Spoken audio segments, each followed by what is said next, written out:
Queridos alumnos, ¿cómo están? Espero que estén bien. Y bueno, le hago este video para resolver algunas dudas que quedaron sobre la primera unidad denominada Introducción a la Historia. Debemos saber que a las personas les gusta recordar y pensar en el pasado. ¿Por qué?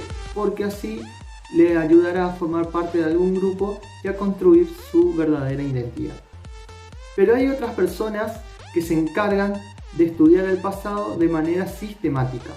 Y ellos son los historiadores. Y hacen que la historia sea una verdadera ciencia.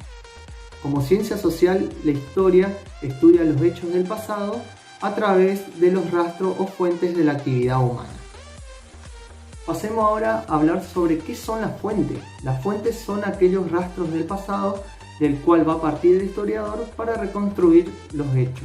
Las fuentes se clasifican en primarias y secundarias. Las primarias son todos aquellos objetos que brindan información a primera mano.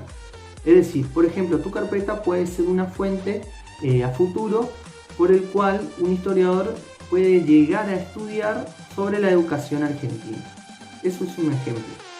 Y también el historiador utiliza distintas fuentes secundarias. ¿Cuáles son las fuentes secundarias? Son todos aquellos trabajos de investigación realizados por otras personas. Existen distintos tipos de fuentes primarias. Están escritas, cartas, libros, decretos, diarios personales, novelas. También pueden ser documentos públicos o privados. Son las fuentes más comunes utilizadas por los historiadores. Además, están los orales, que pueden ser leyendas, tradiciones, relatos de un suceso histórico de los protagonistas que aún viven. Las fuentes orales se relevan a través de entrevistas. También están las materiales, que pueden ser los fósiles, obras de arte, fotografías, edificios, vestidos. Y por último están las audiovisuales, que pueden ser películas, grabaciones, programas. Pasemos ahora a hablar sobre las líneas de tiempo. Bien, las líneas de tiempo sirven como herramienta para el historiador para ordenar los sucesos y los procesos históricos. Bien, la mayoría de las sociedades tienen un calendario propio. Nosotros en la civilización occidental tenemos el calendario cristiano. Para ello es necesario fijar un punto de partida en el cual la nuestra es el nacimiento de Cristo. Los hechos que se sitúan antes de Cristo se establecen con la expresión antes de Cristo y se cuenta de forma descendente. Los acontecimientos que se sitúan después de Cristo son contabilizados de forma ascendente. Otra de las cosas que tenemos que tener en cuenta son las unidades de tiempo. ¿Sí? Cuando hablamos de unidades de tiempo tenemos que saber que cuando pasan 5 años es igual a un lustro. Cuando pasa 10 años es una década. Cuando pasa 1000 años es un milenio. Cuando pasa 365 días es un año. Los siglos tenemos que contar cada 100 años. Y siempre comienza con el número 1. Por ejemplo, 1901 hasta el 2000 pasa un siglo. En este caso sería el siglo XX. La historia se divide en dos grandes épocas, en la prehistoria o también denominada etapa ágrafa o la historia misma. Con respecto a la prehistoria se denomina etapa ágrafa porque en esa época no hay documentos escritos. También se suele dividir a la etapa ágrafa en subperiodos, según la forma de vida de los hombres primitivos, en el paleolítico y en el neolítico. La historia escrita se divide en 4 etapas hasta la actualidad.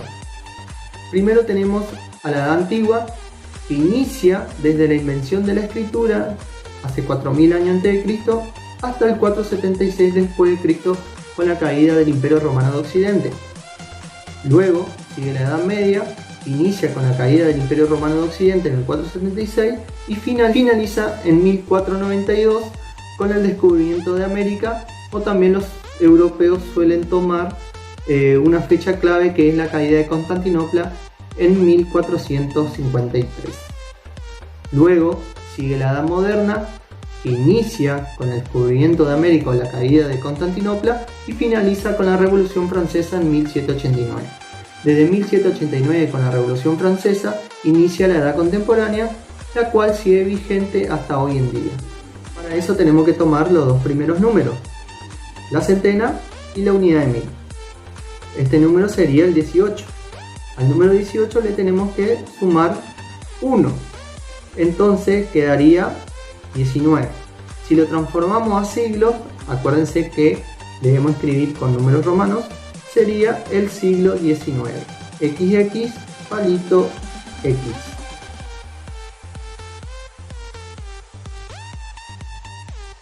Por ejemplo, el 2020 tomamos solamente la unidad de 1000. En este caso sería el número 2. A ese número 2 le vamos a sumar 1. Entonces, pasado milenio quedaría el tercer milenio. En caso que haya un número terminado en 00, por ejemplo el 2000, a ese número, que sería el 2, que se encuentra en la unidad de 1000, no se va a sumar por la regla mencionada. Si tenemos un número de 3 cifras y no existe la unidad de 1000, debemos sumarle 1 igualmente. Entonces quedaría el primer milenio. Si hay otro número que solo existe con unidad y decena, debemos sumarle 1 también a la unidad de 1000. En este caso quedaría también el primer milenio.